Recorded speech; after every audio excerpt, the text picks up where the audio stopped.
It started with a headline that no one wanted to believe. 3 million tourists gone. In just weeks, their plans to visit the United States were canceled. The ripple effect was immediate. Hotels began emptying. Restaurants sat half full during peak hours. And at airports across the country, once bustling terminals turned into echo chambers of rolling suitcases and tired security guards waiting for flights that would never fill. Donald Trump, known for projecting strength and confidence, was furious. To him, this wasn't just a travel slump, it was a symbol of something bigger. In his view, it meant America was losing its edge, its ability to draw the world in. For decades, the United States had been one of the most visited places on Earth. From the bright lights of New York City to the golden sands of California, from Disney World to the Grand Canyon, tourists came to spend their money and live the American dream, even if just for a week. And now, they weren't coming. It wasn't one single reason. It never is. The cancellations piled up for different causes, some political, some economic, some about safety, and others just about perception. In today's world, perception is everything. If people believe a place is unsafe, or unwelcoming, or just too expensive, they won't go. And the US was suddenly ticking all those boxes in the minds of millions overseas. The first factor was politics. Travel policies had been in the spotlight for years. Visa requirements, increased security screenings, and sudden changes in entry rules made some travelers nervous. For tourists from certain countries, the process to get a US visa was so long and unpredictable that they simply chose easier destinations. Why spend months waiting for approval when you could book a trip to France, Japan, or Australia with far less hassle? Then came the economy. The global market had been shaky. Currency values were shifting. For visitors from Europe, the Middle East, Asia, and South America, the US suddenly became far more expensive than it had been before. Hotels, food, transportation, all of it cost more when your currency was weak against the dollar. And when people crunched the numbers, they realized they could get more vacation for their money elsewhere. But it wasn't just paperwork or prices. The travel industry lives and dies by image. And the image of the United States had taken a hit. Social media spreads news and fear faster than ever. Stories about mass shootings, violent protests, and chaotic airports went viral. Videos of passengers stuck in endless security lines or stranded by flight delays didn't help, even if the risks were small compared to the reality. The perception was that travel to America had become stressful and unpredictable. That perception got worse when airlines started cutting routes. Empty planes aren't profitable. So as bookings dropped, carriers quietly reduced the number of flights into the US. International hubs that once had 3 or 4 daily connections to New York, Los Angeles, or Chicago were down to 1 or none. And when fewer flights are available, prices go up even more, making the problem worse. Tourism boards scrambled to respond. States and cities poured millions into advertising campaigns overseas, trying to remind the world of America's beauty, diversity, and experiences you can't find anywhere else. But advertising can only go so far if the underlying issues aren't fixed. For Trump, the empty airports were more than just a bad look. They were a threat to the economy. Tourism is big business in America. In 2019, before all this started, international visitors spent over $200 billion in the US. That money supported hotels, airlines, museums, national parks, tour operators, and millions of jobs. When tourists vanish, so does that income. The restaurant in Miami Beach loses customers. The souvenir shop in Times Square sells fewer shirts. The taxi driver in Las Vegas waits longer between rides. It's all connected.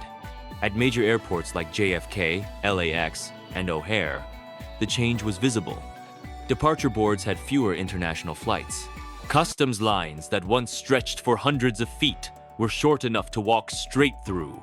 In some terminals, whole sections of seating areas were roped off because there simply weren't enough passengers to fill them. Behind the scenes, the numbers told a grim story. Tourist arrivals from Europe were down sharply. Travel from China and Japan, once booming markets, had collapsed. Even visitors from Canada and Mexico, the US closest neighbors, were traveling less. And the biggest drop came from long-haul travelers, the ones who typically spend the most money per trip. Hotel chains in tourist-heavy cities started reporting losses. Some smaller, independent hotels had to close entirely. Tour guides saw bookings disappear. Broadway shows in New York and theme parks in Florida noticed smaller crowds. In cities like San Francisco, shops that once catered to tour buses of foreign visitors now stood half empty. It wasn't just about leisure travel. Business travel was hit too. International conferences were relocating to other countries where travel was easier and costs were lower. Foreign companies were sending fewer employees to US offices. That meant less spending on hotels, restaurants, and transportation, another blow to local economies. The media framed it in different ways.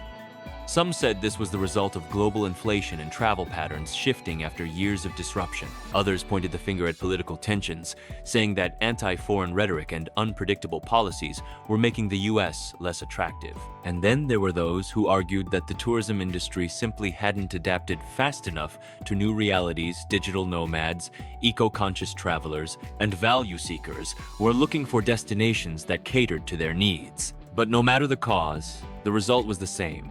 3 million canceled trips, billions of dollars lost, and airports that felt more like ghost towns than gateways to the American experience. Trump's frustration grew with every report. To him, empty airports weren't just bad economics, they were bad optics. A country's airports are its front door to the world. When those front doors are quiet, it sends a message. Fewer people want to come in. And for a president who measured much of his success in terms of image and perception, that was unacceptable. He called for action, slashing visa wait times, negotiating with airlines, and boosting overseas marketing. But fixing a tourism slump isn't like flipping a switch. Trust, once lost, takes time to rebuild. And tourists, once lost, often find new favorites. If a family from Brazil spends their holiday in Spain instead of the US one year, they might fall in love with Spain and keep going back. That's business America might never win back. Meanwhile, workers in the tourism sector were feeling the squeeze. Flight attendants and pilots saw reduced hours. Airport food vendors struggled to make sales. Tour bus drivers and theme park performers faced layoffs.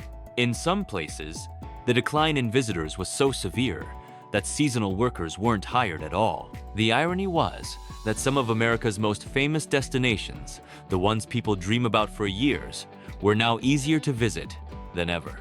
You could get last-minute tickets to the Statue of Liberty, snag a table at a top Los Angeles restaurant, or find a cheap hotel room near Disney World, simply because demand had dropped. But for the industry, that kind of availability was a sign of trouble, not success. Economists were issuing urgent warnings, cautioning that if the decline in tourism continued, the financial losses would quickly grow and spread. The tourism industry is a huge part of the economy, and it's not just about hotels and airlines. It supports a vast network of other businesses, including retail stores, entertainment venues, restaurants, and even farms. A drop in the number of tourists means a decrease in demand for everything from the wine served at fancy dinners to the costumes worn in Broadway shows. When these interconnected industries suffer, the damage doesn't stay contained. It spreads outward, like the ripples from a stone thrown into a pond. The initial impact might be on a single hotel, but the waves of economic pain eventually reach the farmers who grow the food for that hotel's restaurant and the performers who would have entertained its guests. For the then president, Donald Trump, the main challenge was figuring out how to stop this rapid economic bleeding. It was a problem that required immediate action, not just words. Simply giving speeches or holding photo opportunities wouldn't be enough to fix the problem. To bring tourists back, the U.S. needed to re-establish its image as a welcoming, exciting, and, most importantly, a safe place to visit. This meant more than just a marketing campaign. It required genuine effort to repair relationships with foreign countries and markets that had been strained. It also meant making practical improvements, such as investing in infrastructure, to make travel into and within the US easier and more efficient. Perhaps most critically, it meant actively listening to the concerns of potential travelers, whether those concerns were about travel restrictions, safety, or political tensions, and addressing them directly and transparently. The empty airports, a symbol of this crisis, were a powerful image that went beyond just Trump's presidency. They served as a potent reminder for everyone that in our modern, globalized world, no single country is immune to shifts in how it's perceived by others, or to the effects of its own policies and economic changes. These images of deserted terminals were undeniable proof that even a country as influential and popular for travel as the United States could falter. The central question that lingered was whether the US could recover from this blow to its tourism industry, and, if so, how long the healing process would take. The empty terminals were a visual representation of a much deeper problem: the fragile nature of global travel, and the profound economic consequences when a major player stumbles. But time was not on his side. Every month of lost tourism meant more businesses closing, more jobs disappearing, and more travelers discovering other destinations. And once the world moves on, it doesn't always come back. That's why the empty airports became such a powerful image. Not just for Trump, but for everyone.